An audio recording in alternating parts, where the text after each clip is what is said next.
Hello, economics students. I am back with you for a taped lesson today before Mrs. Martinez fully takes over the class on Monday or Tuesday after Martin Luther King. So what I would ask you to do is pull out your notes wherever you were taking them and just continue on.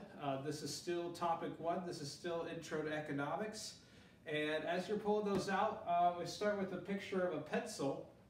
And every semester, I challenge economics students to make a pencil by the end of the semester. And if you could make a pencil for me from scratch by the end of the semester, even if I will find a way, even if I'm gone, to write you out of the class and give you an A. More so, I'm going to tell you exactly how to make a pencil. So, I mean, like dream come true right now. So, here's how you make a pencil. And I need picture evidence that you do all these things. So, step 1 is you want to go underground into a graphite mine. And you can either go to China, India, Brazil, or Canada, as well as some other places in the world, and get some graphite. So, it involves going really deep into the earth. And then transport that graphite back to a processing mine. In your graphite processing plant, there are going to be chunks of graphite and clay that look like this. There's large rocks in the drum that crush it down. Water's added. The mixture is blended in the drum for 3 days. Next, you cut down the graphite to something that looks like this. And then from there, you can cut it into thin pieces that can fit inside of a pencil. And then that way they look like this. So that's step 1. Step 2 is you're going to need to go get some wood for the pencil. And so most commonly they use cedar wood. And good news is it can be found in California or Oregon. So you're going to want to go find cedar wood, incense cedar wood in California or Oregon. And then cut down one of those trees. Take a picture to show me the tree that you picked out there. Haul that away, take it to a wood processing plant. From there, the trees can be cut up to much smaller pieces that are perfectly rounded to form the outer shell of your pencil. The wood will be broken down to look something like this. And then next in your wood processing plant, you'll need a specialized machine to cut holes in the pencil that then you can insert the graphite into. So you'll do that. That machine kind of looks something like this. Then you stick the graphite into the pencil, and then you kind of have almost a ready-made pencil. You have the wood, you have the graphite, but now there's more. The end result is this, but that's just step 2. There's still 3 steps to go. So step 3, you're going to go to a bauxite mine, and you're going to find aluminum. And bauxite is most commonly found in Australia. Once again, it involves going deep underground to find that. Bring your bauxite back to an aluminum plant where you can heat it up to produce aluminum. And so you got to really heat it up pretty good. After heating it up and processing it, your aluminum will be formed into spheres. They actually are stamped into a furl using this machine right here. That helps hold the eraser in place.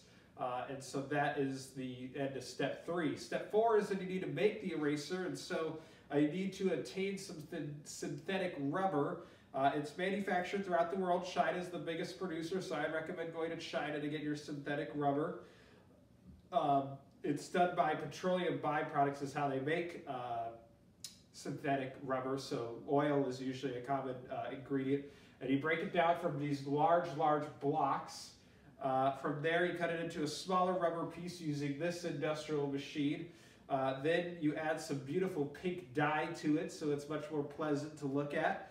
And that completes step 4. And then step 5 is putting steps 1 through 4 together. It's probably the most difficult step because it has to be perfect, because I'm only accepting a perfect pencil to give you an A in the class and write you out. So you'll take your wooden pencil with the graphite into it, put the furl on top, stick the eraser in there, and voila, you have a perfect pencil. And then it looks something like this. Now you're probably thinking that I'm crazy, or you already skipped ahead because you're like, I'm not going to listen to this guy for 7 minutes talk about pencils. But what is the point of that? The point of that scenario is that even something like a pencil that seems so simple is really complicated to make, and it takes an enormous amount of manpower to get all of those different resources out there to make a pencil. And that kind of leads us into this idea of scarcity. So we're going to talk about scarcity here, which is a big economic term.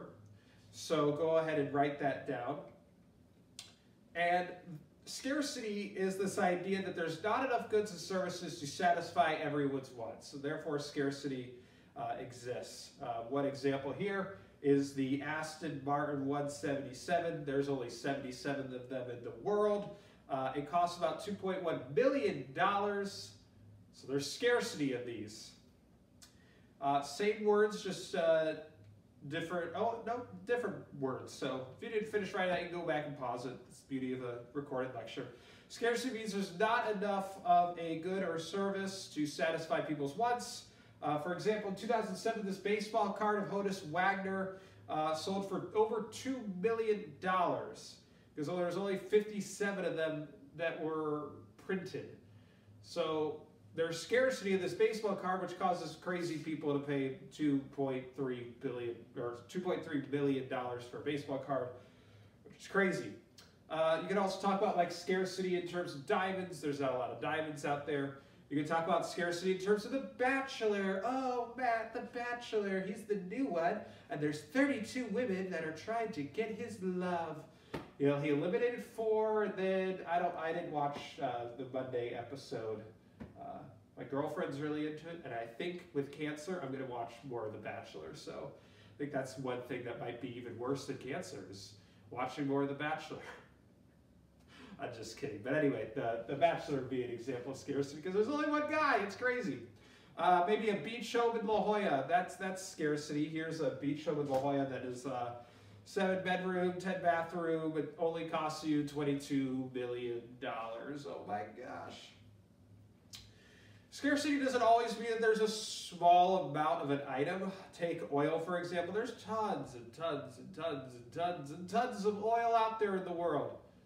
But doesn't mean that there's an unlimited supply, right? There's really nothing that's unlimited in supply. Maybe air, but at the same time, if we keep cutting down the rainforest in Brazil, maybe that will be scarce too. So there's really nothing that's not scarce.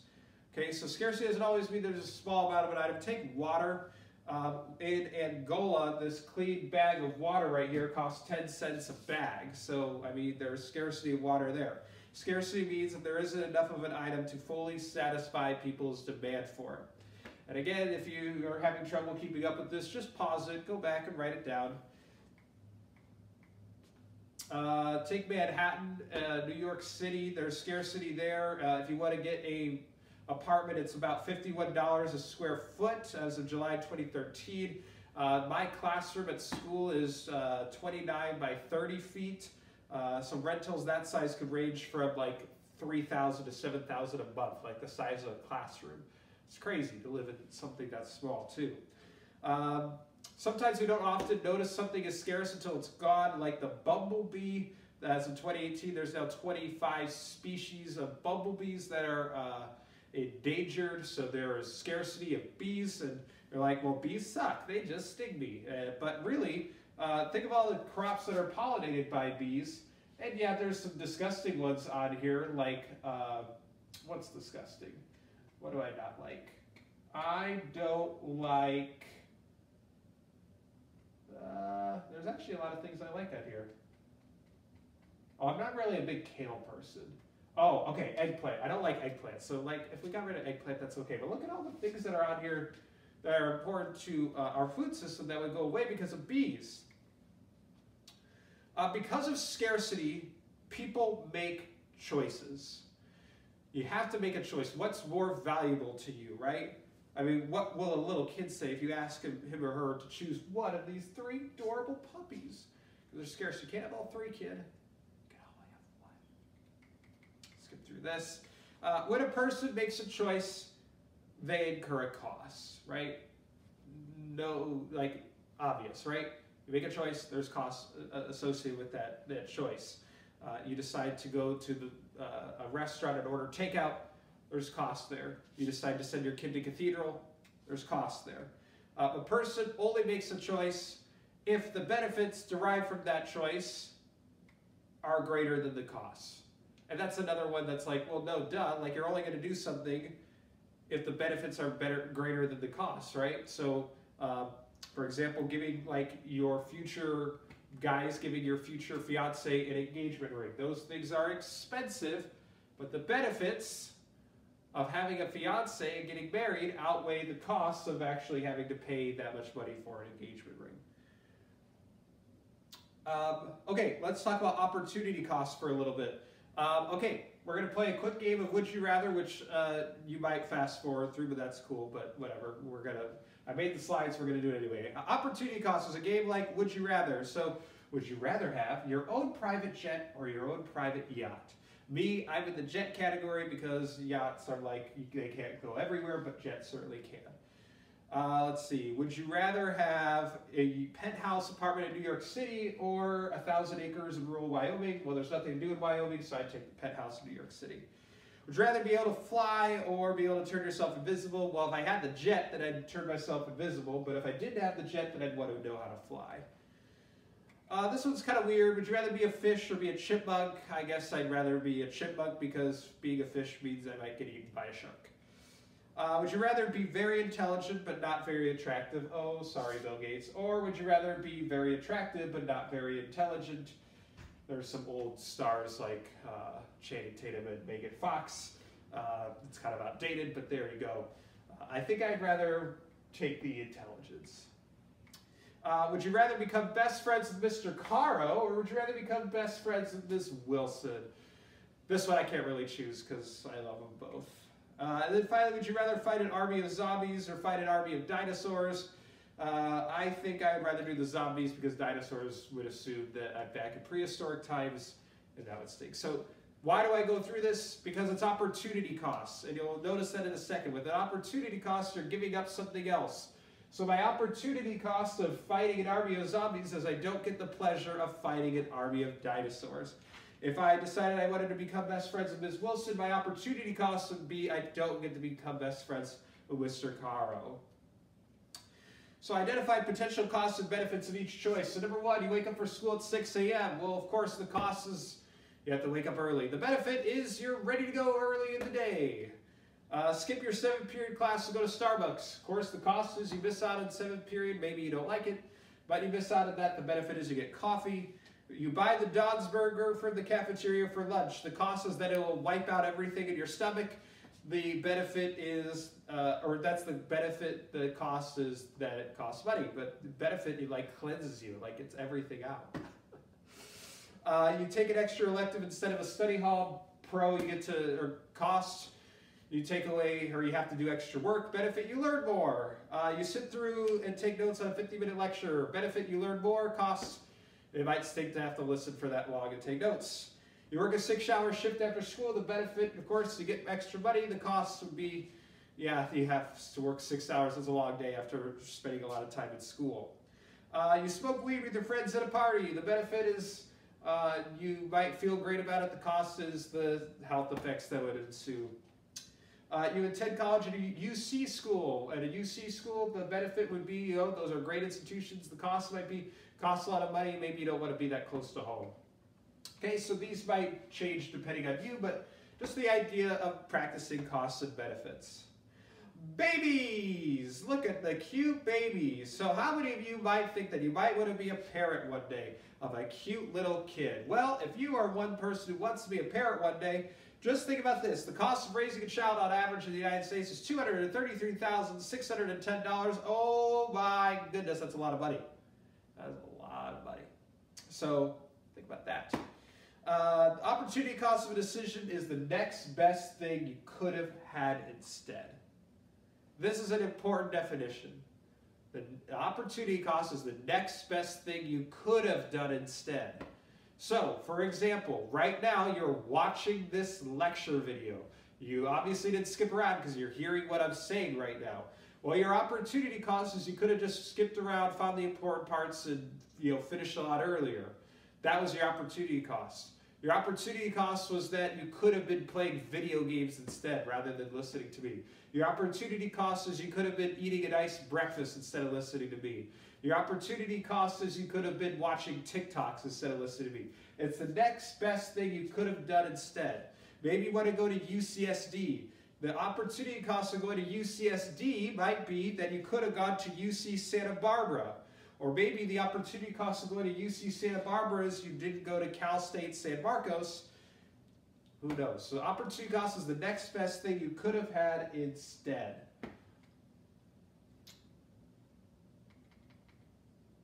Okay, we're going to end today by talking about direct costs versus indirect costs. So when calculating opportunity costs, you have to consider both the direct and the indirect costs. So we're going to take a look at Starbucks here. And again, just pause if you need to go back and write things down, but I'm not going to wait because you can just pause my lecture video. So direct costs can be linked directly to a product or a service. So direct cost goes directly with the product or service. So examples, if you're looking at Starbucks, would be something like raw materials, like the coffee beans that go into your coffee. That directly goes into the cost of buying Starbucks coffee. Or the milk, the cream that goes directly into the Starbucks coffee. Or the vanilla bean that goes directly into your Starbucks coffee. So raw materials are direct costs. And also labor is a direct cost. Those employees at Starbucks, they directly help you get that coffee. So those would be examples of direct costs that are associated with Starbucks coffee. Indirect costs affect an entire operation rather than a specific product or service. So if you take a look at Starbucks, the indirect costs might be like their utilities, like how much does it cost to pay for the electricity of the store, the running water, their AC, their water bill, etc. So that would be an indirect cost. Their office supplies, like the marker that they write down in your cup, what's your order? That would be an indirect cost. The rent that they actually pay at Starbucks for how much it costs, for whatever rent they have to pay there, that is an indirect cost that Starbucks has to pay to keep their store open. And finally, time. Your time is an indirect cost. That's why so many people love to order on the app, because no one wants to go to Starbucks and wait there for 20 minutes while they fulfill all these app orders and then finally make yours. Your time is an indirect cost and will affect you ordering Starbucks. So that is really, really quickly indirect costs, direct costs, and opportunity costs. What I'm going to do right now, and I hope you're still watching, paying attention, is we're going to start going over the worksheet that I'm posting that you're going to do for classwork homework. Now, when you open up this worksheet, it looks something like this. And the nice thing is there's examples on here, and the examples I'm going to do with you right now. Now, unfortunately, I do not have a smart TV, or I guess I do have a smart TV, but I don't have anything I can write on here, so you're just going to have to pay attention for what goes in these numbers, okay? All right, so one of the most important indirect costs is the cost of time. Let's take a look at a few examples. So example one, Jessica goes to a concert on Friday night. The ticket costs $35. If Jessica did not go to the concert, she could have earned $25 babysitting. Jessica's direct cost of going to the concert is the $35 price of the ticket, and her indirect cost is $25, which is the money she could have made babysitting. Therefore, her total opportunity cost is, well, we just add the two together. So 35 plus 25 is 60, so $60 would go on that blank. Again, $60 because I'm adding my direct cost of going to the concert and paying for that ticket, and my indirect cost, which is the money I could have made babysitting, in Jessica's case, if I hadn't gone to the concert. So the total cost of going to the concert was actually $60 because you paid $35, and the total opportunity cost, you gave up another $25 that he could have made, so $60 is the total opportunity cost. Okay, example two, Joe is the vice president of a large corporation. He needs to travel from San Diego to Phoenix. Joe can either take a plane for $300 or a bus for $50. By air, the trip takes 1 hour. By bus, it takes 5 hours. When Joe is working and not traveling, he can earn $80 an hour. Complete the table below and Joe's direct costs, indirect costs, and total opportunity costs. Okay, so his direct costs in this case is he needs to travel, his travel expenses. So his direct costs are his travel expenses. So you can write travel expenses. He's going to pay to go from San Diego to Phoenix. That's his direct cost. His indirect cost is the money he could have made working. The money he could have made working. So he has to travel. That's his direct cost. Is the cost he has to pay to go on either the airplane or the bus. And his indirect cost is what he could have made working. Okay, so now we're going to fill out this chart. So the travel by air direct cost. So if he travels by air, it's going to cost him $300. So $300 goes right here, because that's how much it costs, the cost of transportation to travel by air. So $300 goes right here. The travel by bus costs $50. So $50 goes right here. It's the direct cost, the cost of transportation. The indirect cost is the money he could have made working. The money he could have made working. Now, if he travels by air, that takes 1 hour, it says. He makes $80 an hour. So he missed out on 1 hour of work by not working for an hour. He could have made $80. So $80 is the indirect cost. $80 is the indirect cost because that's the money he could have made working for 1 hour, but he was on the plane instead.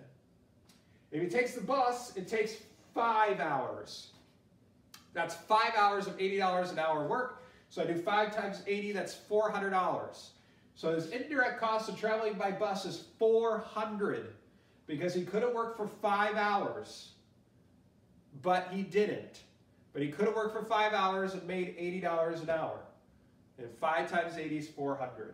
So the total opportunity cost, we just add them up. Traveling by air, we said, was $300, plus his indirect cost of $80 is $380. Traveling by bus, the direct cost is $50, plus the indirect cost of $400, his total opportunity cost is $450. Therefore, by looking at the total opportunity cost, even though you think traveling by air costs more, actually, for Joe, it costs less because he could make more money. Therefore, down here, using the information from the table, we know it is cheaper for Joe to travel by air. The reason for this is the opportunity cost. Joe's time is very valuable, making it expensive for him to take a lengthy bus ride. Once you consider opportunity cost, you can see the best choice is not always the opportunity cost. So, even though traveling by bus seems cheaper, it is technically by ticket. By opportunity cost, it's more expensive.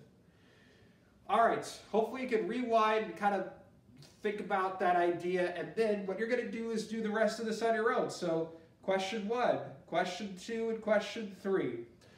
Mrs. Martinez has the answers. She'll go over them with you, I hope, on Tuesday when you come back from Martin Luther King Day. I believe that's the last time you're going to hear from me for a while, so take care. If you need anything, shoot me an email, and I'll talk to you when I talk to you. Have a good one. Bye.